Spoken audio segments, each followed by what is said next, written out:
Oh, sorry, I didn't see you there. I was too busy drinking delicious Killcliff, the goat. If you get an opportunity, head over to killcliff.com and check it out. They have all your favorite flavors. My personal favorite, by the way, is the Joe Rogan Flaming Joe. It is delicious. At first, I didn't like it, but it grew on me. But I got to say, I'm super excited for my guest today. Probably one of my, I will say I'm fanboying a little bit, probably one of my favorite MMA personalities, mostly because she comes off so genuine and so good-hearted. And just I always enjoy her weigh-ins where she dresses up in different cosplay and stuff like that. It's just fun in the martial arts industry. So I got to say, welcome, Roxanne Modafferi. Come on in. Come on in. Hopefully I made your name correct because I know we were talking about it before and I was nervous I'd mess it up. How are you? Hi, thanks for having me. Thank you for being on the show, man. Like, I'm pumped. We get to talk about hypothetical fights with somebody who's all about, like, you know, I guess you could say nerdish culture because I'm a super nerdy guy, so I'm all about it. So, heck yeah. And you actually picked, we'll just get right into it because I know you have kind of a short time frame today, but you actually picked some really good ones. And so I'm excited to talk about this first one. Let's go ahead and pull up the tail of the tape. We're going to go Stephan Amell, if I messed up his name, I don't really care, versus Keanu Reeves. Stephan is age 40. He's 6'1", 185 pounds. Note, he is in phenomenal shape. Like, the dude works out. That's all I got to say. He works out. And he did like this American Ninja Warrior course like a boss. So if you didn't get a chance to see that, we're going to cover that. And then Keanu Reeves is age 57. He's a little older, a little more experienced. He's also 6'1", and they're roughly about the same size. He's about 6 pounds heavier at 191. Note, he has done a shitload of martial arts training for the John Wick movies. I've watched those a few times, and he's actually got pretty good technique. And then, of course, he is trained at Terran Tactical for firearms, and Terran Tactical is probably the best in the world at learning how to shoot well and accurately and really, like, not just for movies. So let me know your thoughts right off the bat. So who you got? Let me know what you're thinking. I'm so excited you did the research because I never actually saw John Wick, but I was just talking to my boyfriend, Chris, about this. I'm very sensitive to violence, okay? So, the irony. But I'm a big fan What of do you do for a living? I punch people in the face. I'm not a violence fan. And my boyfriend, Chris, was saying, like, he does, like, a judo throw and, like, pins him and then shoots him and, like, does all this, like, judo, jiu-jitsu-y stuff. So I looked him up yesterday. He's technically a white belt in jiu-jitsu, but I think he has a black belt in judo. Yeah, as you said, he has that kind of tactical training with the firearms. I'm a huge fan of Stephan Amell. He did a pro wrestling show in Vegas, and I was like, oh my gosh, fangirls! Like, I totally went. It was my first pro wrestling show. I'm a pretty big fangirl of his. I watched The Arrow, you know, so he does like the salmon ladder. He's really strong, and I remember I became his fan when I saw him do like a flying arm bar to throw to like straight arm lock. Did you got that, mate? I was like, that's beautiful jiu-jitsu. So I was really excited. So, man, if you don't count the Matrix abilities that Keanu can pull out of his pocket, I think if Stephan can get on top, take him down, get on top, he has a good chance, but Keanu's pretty good at that judo, so you got to watch out for just the hip throws. You know, it's tricky because, you know, Stephan is younger. I think it's Stephen. It says pronounce it has a PH, but I think it's Stephen. I'm just going to call him Steve. So we're going to say Steve. Actually, you know what? Mr. Amell. He's going to be Mr. Amell. Yeah. I think I can pronounce that correctly. So Mr. Amell, when I looked at his stats, right, he is younger, and he is, I got to say, like, I wanted to do some sit-ups as soon as I saw this dude. I was like, holy shit, this dude works out. And so I looked at it and I was like, if Keanu Reeves was going to win this, because he is older, you know, he's a little more weathered. I think that his body's been a little bit more beaten because of all the action movies that he's done over the years. He has like his walk is a little off, kind of like how wrestlers walk after a very long period of time, a little hunched over. So I was like, how could Keanu beat him? And then I looked up his training and I was like, holy shit, Keanu's legit. So I wanted to show some of Keanu's actual training here, and maybe it'll give you an idea. So this is him at Terran Tactical's spot, learning how to shoot, and it is super impressive because this is not a movie. Let's go ahead and roll.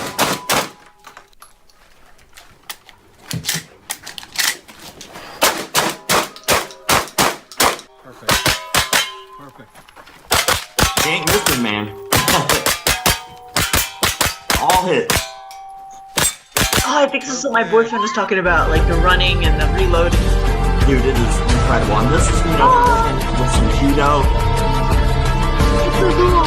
Yes, I'm working some fight choreography stuff with some jiu-jitsu. He went right to the crucifix. So I'm looking at Keanu Reeves here. Keep saying John Wick. That's the next fight. But when I'm looking at Keanu Reeves himself, I'm thinking I think that he could probably do fairly well. I remember watching action movies years ago. But then one thing that was a little concerning for me was Mr. Amell. So I want to kind of show you what he did on his Ninja Warrior course because it's quite athletic. I mean, I'm also impressed by this. So I wanted to see what your thoughts are. But this is him actually participating in American Ninja Warrior, and we get to watch him do a quick little run through up to the point where it stops. So let's watch it. Well, he said for years he wanted to try a Ninja Warrior course, and this Red Nose Day special was the perfect time to do it. He's got millions of followers on social media. I mean, that's step one right there. You can get past the first part and not look like a fool. You're doing There's the arrow. Right, boom. Yeah! But now the flywheels, and this is a tough one. Now, this one's super impressive to me because, you got to have some pretty good grip strength to be able to pull that off to begin with. And got it! Jump and grab the next one. He's only had a little training on these obstacles. That's awesome. This is just natural athletic ability. The only reason it's not just letting it play Look at that! This is real deal stuff out of the superhero. I'm just making the video gets to stay up. That's all there really is to it. But I did see what you were talking about, too, with the salmon ladder, which was super impressive. But if anybody doesn't know, salmon ladder is basically just a bar, like a pull-up bar, but it's free. And you have to basically pull yourself up and leap to the next step and put the bar in evenly, because if you don't, you'll tip. It's pretty impressive. So after watching that, all right, what are your thoughts? Who wins how? And let's say it's a straight up MMA fight, right? We'll just go there, right? Who wins, Keanu or Mr. Amell? Now that you compared it like that, I'm like, wow, if Mr. Amell can take it in the first round or the second round, he's so athletic, he might overwhelm Keanu with his power and youth.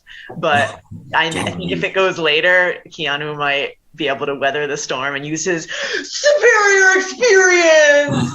I'm an older fighter to take it, maybe. Well, I think I think submission. Submission. There you go. I could see if it's a first round finish, I'm going Mr. Amell. I think he comes out. He's explosive. He's in shape. He's an athletic dude. He's younger. He comes in, overwhelms Keanu, and that's it. But if Keanu's able to weather the storm, he's able to shoot in, maybe get a takedown. Hell, even at this point, just pull guard. As goofy as that might be. Let me get a throw. He's just, I'm going to hold on, brother, and we're just going to ride this out till you're tired. And then, he nails the submission in the end. By now, I'm sure working with the Machados that he's got a plethora of submissions, and that's just a fun word to say. So I think all right. So I think we are in agreement. So I think if it's a first round finish, it goes to Mr. Amell via probably knockout. If it goes the distance, we're definitely giving it to Keanu based off experience and longevity. Plus, he is Neo. Let's just be honest. He's the one. So he wins. Now, the reason I brought these two up is because you actually brought up a really good dynamic, like a duality of these actors and their characters. So the next one is The Arrow versus John Wick, which, by the way, both of those actors play those characters, if you didn't know. So let's pull up the tail of the tape and let's see what it looked like. So The Arrow, technically in the show, he is 34 years old. All right. Technically, I had to look this up. He is 6'1", 185 pounds, because guess what? He still is who he is as the actor. Note, he technically didn't have any superpowers that I could see, but he is an expert marksman and a master archer. When it comes to John Wick, he is 49 years old. He is 6'1", he is 191 pounds, and of course, he is Baba Yaga. He is the boogeyman. That's all you need to know about Mr. John Wick. So let's talk about it. Who you got? What are you thinking? Well, we got to incorporate the weapons into this conversation now. I agree. I think that, a gun is inherently more powerful than an arrow. However, the arrows, have different properties to them. For example, they can explode or shoot gas or string tie somebody up, if he needs to capture them. So I think, but John Wick's a ninja with his gun and has all that ability. So I think maybe if the Arrow can use his stealth mode. Well, does he have he can surprise him and take him unawares and just use his creativity. Does he have John Wick might have an advantage. That's the thing. He just disappears and shit into the night. Mm-hmm. It's like a Batman. It's like a superhero thing. It's like all superheroes do shit like this. All superheroes, like, you'll be talking to them and you'll turn to pick something up and you turn back and there's a window open and the wind's blowing and the curtains and they're gone. It's like, what's up? Like, that's a magical skill. Like, is there a school? Is there a class they have to take for this? We'll never tell. Imagine I'd mess this up. We will never tell. We will never tell.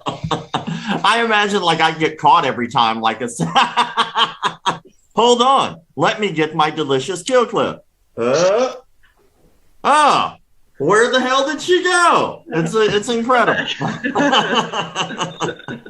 But like I saw some comparisons here, and what I decided to do was go a little bit more with their hand to hand with their clips, because we both know that when it comes down to weapons, it'll be kind of interesting. So here's a clip of John Wick. Hypothetically, I will say Fair Use Act, YouTube. So don't take down my stuff. But here's a little clip of John Wick doing his thing. And I just want you to check out basically how he handles the weapon in his hand to hand. So let's play that clip. Slick. He's a smooth criminal with it. Probably one of my favorite scenes. Yost dude out the window.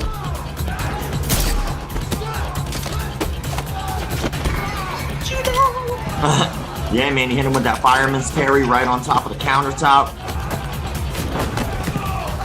And he hit him with a little Aikido out of nowhere. And then he just snaps dude's neck over the countertop like he was bored. You could see he's already moving on to the next thing. He's like, I'm done with you. Whack, dead, moving on with life. So I gotta say, I was pretty impressed with the choreography done in John Wick. And so if you think about that being a real person, it's like, that's pretty ridiculous that they can incorporate some legit techniques with some fantasy, Yeah. You said you've never seen John Wick?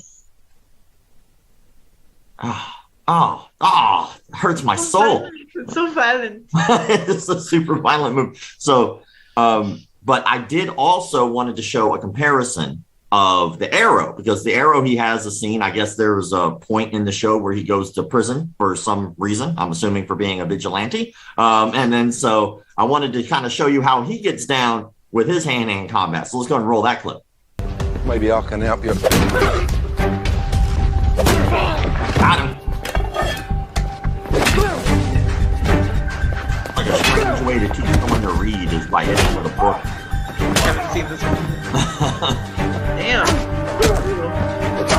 I mean, he must really be angry at that dude for some reason, because he yoked him up with the 45-pound weight like it was nothing. So I gotta say, after watching the comparisons, what are your thoughts? Who's gonna win this? Let's go with firepower first. Let's go. If they are both well armed, who do you think has it, and how does it go down?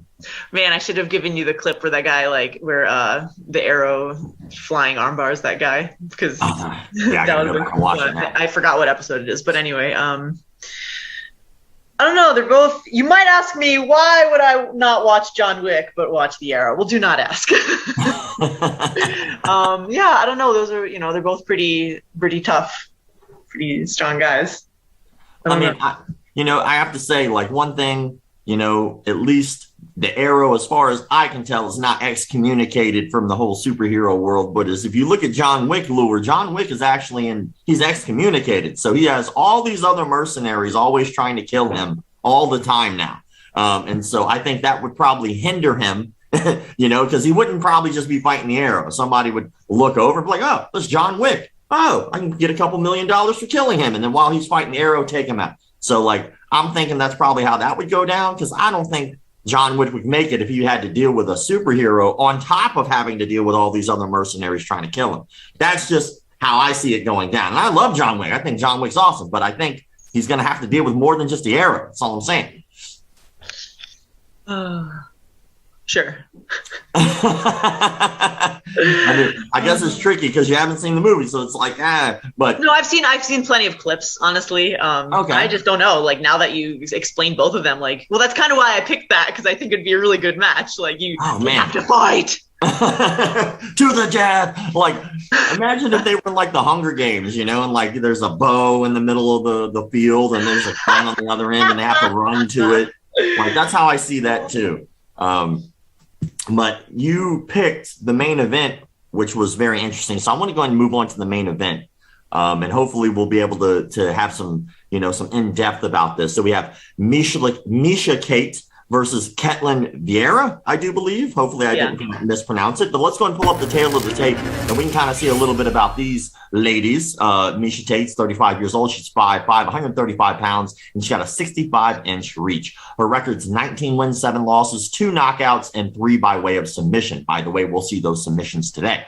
Ketlan is 30 years old, so 5 years old younger. She is 5'7" with the height advantage, weighs about the same at 135 pounds. She's got the reach advantage here at 68 inches, 11 wins, 2 losses, 2 by way of knockout, and 4 by way of submission. So let's break it down a little bit here. So you picked this fight. This is a fight you really wanted to discuss, and I'm excited to discuss about it because I think that something that's pretty neat is now, as MMA is evolving, we're seeing headliners who are women, and that wasn't something that was going on for a very long time, unless it was Invicta. So it's cool to see somebody who's an OG like Miesha Tate's been in the game for an extremely long time, and all these younger people are coming up, and she's no scrub. She's a legit champion, and she took a little time off, but when she came back like an animal, like a really, really well trained, better diet, I guess better life, and so it's cool to see her career taking this like rocket approach now after she took a little time off, because sometimes, motherfucker, that's just what we need.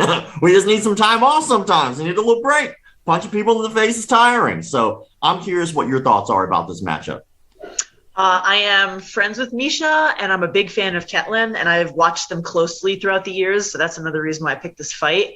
I think that MMA is evolving at a crazy rate, and like everybody's an athlete now. So like you really have to like, even I feel like I'm getting like surpassed by the young athletes, and just the cage fighting game has changed. Like everything's evolved. So Miesha will, really have to have had to, train a lot of conditioning, a lot of strength training, and, brush up on her technique and like train that evolution of technique as well in order to hang still. However, she, was the former champion. She is the former champion. She's already at that super high level. So, and her last fight was really impressive. So I think that, she'll be able to, catch up to the times. I don't know how long I don't know how long she was off. Was it 5 years, 4 years, something like that? Mm. And then Ketlan, I don't know if I saw her last fight, but I like her a lot. She's like a brawler, and like I was always impressed. Like she didn't look like a physical specimen. I kind of related to that. She was strong. You just went in there, fought really hard. She's a fighter, really gritty, and just got the job done. And I was impressed with how hard she can push. So I think that, they're both really tough and have a lot of skill, and we're going to see a good fight. Yeah, for sure. And I know that Miesha has a really good ground game, even though she doesn't have a lot of submissions under her belt in terms of wins. She has phenomenal jiu-jitsu. And so I wanted to kind of show a clip to just kind of show off a little bit of that jiu-jitsu that she has and show off some of her submission wins. So let's go ahead and roll this clip real fast, and we can kind of just see a little bit of her grit. Let's go ahead and play. And Miesha looking to lock it in. Miesha looking to choke her out. You got the rear naked choke. Holly decides that she's going to try to dip forward. But it's, she's holding on tight. She already has the hooks in, and looked like Holly probably went out. This particular submission is really impressive to me because she took a head kick right before this. So she got booted in the head and dropped, and then was able to still scramble and fight to get this particular armbar, holding on, not being too aggressive with it, just waiting, holding, was able to ride it out and get the submission. So, I mean, in terms of her ground game, she's very patient and weathered. She's been there, done that. It's nothing new to her. So I don't think she's going to be one of those people that, when put in the face of somebody who is younger, is going to gas out like some of other fighters would do, because they feel like they have to keep up with the younger fighter, keep up with the pace. And to kind of draw from, something that recently happened was Robbie Lawler versus Diaz. And, that pace that they were keeping was almost an impossible pace to keep for 3 rounds, 5 rounds, and then it kind of became a war of attrition.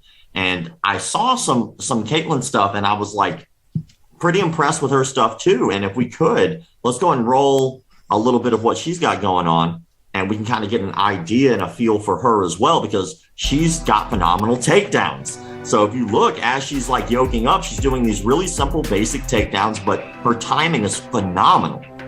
Like, she's setting them up really well with something like a basic strike, a knee, a little tap, the attention somewhere else. And then all of a sudden, whoop, there goes the takedown. Yep. Even that particular takedown was beautiful, where she grabbed the knee midair. Somebody was trying to knee her in the head. She just yoked the leg up and dumped her on her face. I mean, when you're looking at a matchup like this, you're looking at somebody who's most likely going to get the takedown, but at the end, will she be able to get the finish on someone like Miesha, or will Miesha get the finish? So grappling. Oh, it's going to be a grappling match for sure, which it would surprise the hell out of me if it wound up being like 3 rounds. Is it a 5-round fight or 3? 5. That always happens, though. Grapplers just strike with each other. It's boring. I fall asleep. That's not what you do. I literally fall asleep. People tease me. My friends are like taking pictures of me like on the couch. I'm on the East Coast, so I fall asleep most of the time because fights don't end here until like 1, 2 o'clock in the morning. But how do you see this going down, man? I hope it goes everywhere. I hope they're striking and then they try to get takedowns. I don't know. Like I said, I feel like grapplers have been just striking with each other lately because they don't want to go to the ground. But who knows? I think that, I don't know. I'm not really sure. I mean, if I had to look at this, obviously the things that we were just showing, Ketlan's going to have to be worried about having her ground game on point and making sure that she keeps a nice top position and stays dominant. And I would probably stay away from Miesha's guard because she's got a pretty wicked guard. She's able to pull off that armbar from a lot of different places and be real sneaky with it. But, Miesha, at the other hand, has to worry about the takedown because Ketlan has just like a slew of takedowns that she can kind of pull out of her pocket at any time. And will that be the deciding factor? So as a grappler, like my game plan would be go to the ground if I can get on top. So like don't pull guard, obviously. So like so if I'm fighting a fellow, grappler, I will try for like cage takedowns or takedown out in the open where I can get on top, that sort of thing. But if not, then don't get stuck on the bottom. Yeah, for sure. Have you been able to train with either one of these ladies? I'm going to try to get with Miesha, but nothing quite yet. I'm still figuring out my schedule. I got you. Well, I'm just going to toss it out there. My prediction is right now, I think Miesha has a nice resurgence. I think that she's feeling it. I think that her last fight, like you said, was fantastic. I think she had a good showing. So I'm going to go ahead and go with Miesha by submission. I think what's going to happen is in my head, I visualize Ketlan getting a fantastic takedown, but Miesha being able to capitalize on that split-second transition from standing to the ground to be able to move to a better position. Once she gets there, I think that she'll probably be able to pull off a pretty good submission. If not, then it's going to be a very interesting fight because I don't see it going any other way. But hey, I've been wrong before, so... But let's go ahead and do the presser real fast because I know you got to go. I know we had to keep a quick show today. So I just want to take this time to say, really appreciate you coming on the show. And if you could just tell people a little bit about what's going on with you, what you have coming up, what you might want people to know about when it comes to you or your training or your upcoming fight, anything that, go ahead and toss it out there. Okay. Stuff actually. I may have a fight early next year. It'll be my 50th fight. Oh, shit. Yeah, I'm going to break a world record. So that's including my Ultimate Fighter fights. But if you don't include Ultimate Fighter fights, I think that's fight number 45, like officially. And that's the most fights for a female in the world. So I'm really excited to break that record. Fuck yeah, dude. Dude, that's awesome. That's a big moment, man. Are you going to continue after breaking the record? When you finish breaking the record, are you going to continue to fight after that? Do you think that you're going to be like, that's exclamation point on my career? Oh, really? Exclamation point. Man. I mean, first, congratulations on being able to accomplish something like that. You know, like when you look at people who have accomplished things like that, I think about people like Jeremy Horn. You know, the dude still fights people. Like Jeremy Horn's got like 275 fights or something like that. The dude's he's just, that's what he does. And so he's also a dude, and he doesn't have a limited time span to have a kid. Oh yeah, dude. Oh yeah. So is that what's in the future? Are you working on having a kid? I think so. Oh man. Well, dude, congratulations, man. Like, you know, I think that you've represented martial arts really well, especially in terms of how other people have represented in the MMA world. You know, not just being an MMA fighter, but also being a martial artist is an extremely important thing, especially around here, you know, because it's more than just punching and choking people. There's a beautiful thing that happens on the mat. And it's one of the most all-inclusive places ever, because no one cares about your age, your race, your sex, your background. None of that crap matters when you're on the mat. Right. You know, it's like, can you do it or can't you? And so you've represented extremely well. You know, you've been very, what seems to be like a very yourself kind of person. You know, you don't seem to kind of change who you are. Who you are is all the time. And so very, very cool of you to be able to do that and accomplish that. So please, whenever that happens, we'll make sure we hype it up and make sure that people know that we got to interview the record holder. So thank you. I appreciate that. That's nice. Nothing but support, dude.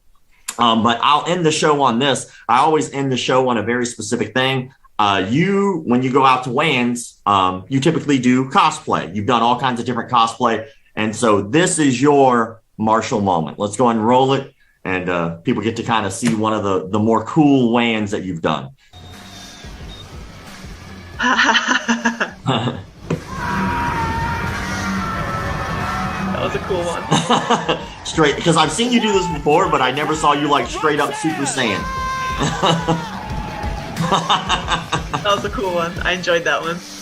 Yeah, dude. And what's even cooler is even like the stare off. Like, this is something that I always appreciate. Like, this is business, right? This is the business part.